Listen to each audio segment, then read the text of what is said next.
Hey everyone, Eric Sargent at Ed Martin Toyota. Just wanted to show you the underbody LED rock lights for the 200 series Land Cruiser. So what we do is we wire it to the dome light circuit with an override. We're gonna go ahead and press unlock on this vehicle. And then as you can see, the rock lights are gonna turn on. It's beautiful for at night. You wanna make sure that you're not stepping in a puddle. And then to lock it, or to shut the lights off, basically just lock the vehicle. It's gonna work exactly the same with the door. So right now the car is locked.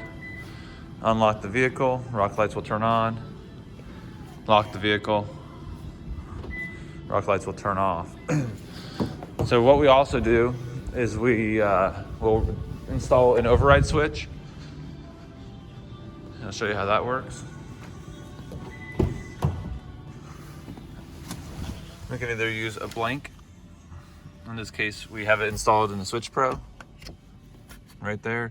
So you can override it so that if you would like to have the rock lights on while you're driving, say you're on a trail, then you do have the ability to do so.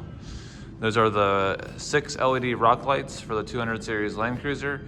Let me know what you think in the comments below and hit thumbs up if you like it. Thanks.